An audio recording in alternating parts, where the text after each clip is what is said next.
दहाड़ किस तरीके की है सीरीज, इसके बारे में बात करते हैं। और 8 एपिसोड के साथ हमारे को ये पिरोसी गई है। 50 मिनट्स के ये एपिसोड हैं, आगे पीछे का नाम कर हटाओगे तब भी 47-48 मिनट्स का ये एपिसोड होगा। जोया अख्तर ने लिखी है, रीमा कागती ने लिखी है और साथ ही साथ में रुचिका ओबराय ने और रीमा कागती ने इसको फिर डायरेक्ट भी किया है। अब यूजुअली क्या होता है कि इतनी महान हस्तियां जब कोई भी चीज़ बनाती है तो एक्सपेक्टेशन थोड़ी राइज हो जाती हैं। तो क्या ये जो एक्सपेक्टेशन है इतनी ही ज़्यादा रही जब मैं देख रहा था, क्योंकि इसके अंदर फिर एक्टर्स भी बहुत कमाल के हैं। सोनाक्षी सिन्हा ने भी दिखाया कि वो एक्टिंग कर सकती हैं, क्या इसमें करती कि नहीं करती। विजय वर्मा सुपर्ब, डार्लिंग्स में तो बहुत ही पसंद आया था। गुलशन दवैया, इसके तो मैं पर्सनली भी इसके साथ एक आधी एड फिल्म में काम कर चुका हूँ, तो मुझे पता है कि is very dedicated, brilliant actor. और अगर अब एक्सेल एंटरटेनमेंट ने इसको ले लिया तो मतलब स्काई इज द लिमिट, अब आगे भी इसको बहुत सारा काम मिलेगा। पहले एक्टर्स की परफॉर्मेंसेस के ऊपर बात कर लेते हैं, क्योंकि one of the reasons to see this movie, see this series is कि यार सोनाक्षी सिन्हा है इसके अंदर, विजय वर्मा है, गुलशन दवैया है, किस तरीके का उन्होंने रोल निभाया है। तो गुलशन दवैया की जो लास्ट ZEE5 के ऊपर सीरीज आई थी, आई थिंक उनका जो रोल था वहाँ पर मच दुरंगा, वो ज़्यादा अच्छा उनका यहाँ पर रोल था। यहाँ पर भी ठीक रोल है। देवी जो SHO बने हुए हैं, देवी प्रसाद सिंह, वो ठीक है। मतलब मैं ये नहीं बोलूँगा कि जिस तरीके का कमांडिंग ऑफिसर वो होना चाहिए था, वो थोड़ा सा कैरेक्टर में हल्की सी मुझे कमी लगी। विजय, और उसके रीजन भी कौन है वो भी मैं बताता हूँ। विजय वर्मा का जो रोल है यहाँ पर काफ़ी ज़्यादा अमेजिंग है, क्योंकि यहाँ पर उनके बारे में बहुत कुछ चीज़ें बहुत जल्दी पता चल जाती हैं। तो he is brilliant, he teases you, he is suspicious sometimes even after knowing who he is. एक डाउट हमेशा आपके दिमाग में क्रिएट फिर भी कर देता है ये आदमी। तो ये एक ब्रिलियंस होती है एक एक्टर की, और एक स्माइल की, एक वो विट छोड़ देने की और जान के टीज करके छोड़ देने की, वो है।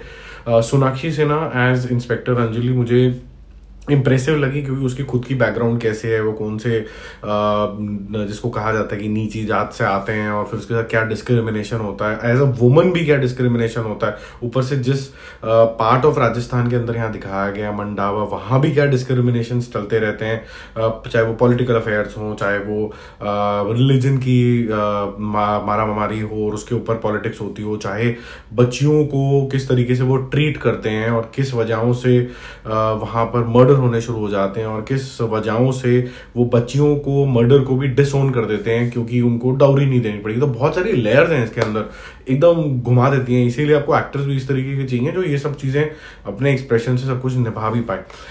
सीरीज में थोड़ा सा नुक्स ये है कि ये काफ़ी स्लो है, तो आपको भाई कॉन्सेंट्रेट करके देखनी पड़ती है।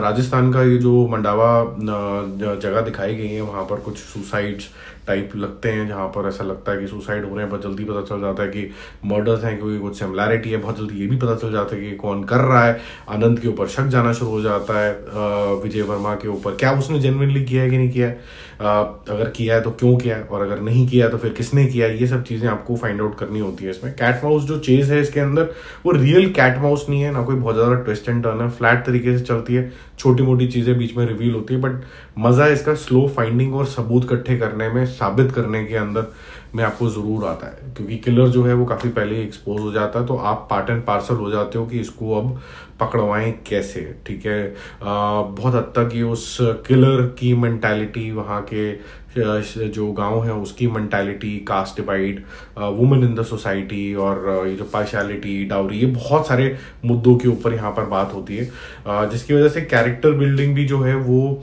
उनके खुद की स्टोरीज के थ्रू किया गया है। तो सोनाक्षी की बैकग्राउंड, उसके रिलेशनशिप विद फादर, वो सब चीज़ों को एक्सप्लोर करते हुए आपको उसका किरदार और वहाँ के शहर को जानने का थोड़ा सा मौका मिलता है। बट शहर को जानने के लिए मेरे पास एक नेगेटिव पॉइंट भी है कि शहर के लोगों को आप जान पा रहे हो, शहर के जो विजुअली जो आइडेंटिटी है वो बहुत कम दिखाई गई है। मुझे ट्रेलर से लगा था कि बहुत कुछ दिखाया जाएगा, इसका रस्टिक रॉ फील वो थोड़ा है, थोड़ा और होना चाहिए था। आपको थोड़ा राजस्थान वाली फील आनी चाहिए थी, उसकी कल्चर की भी और ज़्यादा फील आनी चाहिए थी। थोड़ा क्लोज डोर वाला इन्वायरमेंट मुझे ज़्यादा लगा। जैसे मैंने बोला, ये ज़्यादा फास्ट पेस नहीं है, आपको बहुत स्लो लगने वाली है। बीच बीच में आपको ऐसा लगेगा कि इसकी पेस बढ़ा दो, थोड़ा आगे कर दो, ऐसी फीलिंग भी बीच बीच में आ सकती है। लेकिन एक सेटिस्फाइंग सी से सीजन है, और ऐसा लगा मुझे कि सीजन 2 भी इसका आराम से आ सकता है, ऐसा कुछ है नहीं। दूसरा मुझे एक प्रॉब्लम इसके अंदर ये लगी कि वाइल सोनाक्षी की जो रिपोर्टिंग होती है वो किसी को होती है, वो कौन सा किरदार है आप खुद देखना, लेकिन अल्टीमेटली ये थोड़ा खुद बॉसी हो जाती है। तो मुझे अजीब लगा ये जो डायनेमिक्स है आफ्टर अ पॉइंट, कि ये ये जो shift in power was not required, मुझे ऐसा लगा।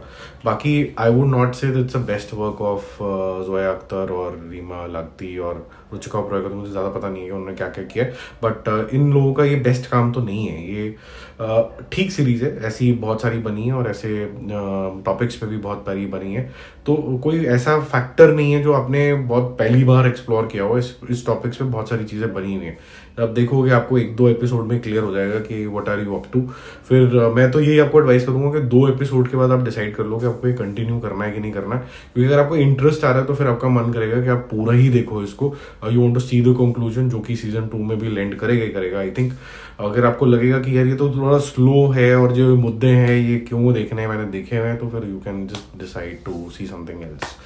मेरा मूवी शूवी स्कोर इसके लिए रहेगा आई थिंक 6.5 7 आउट ऑफ 10।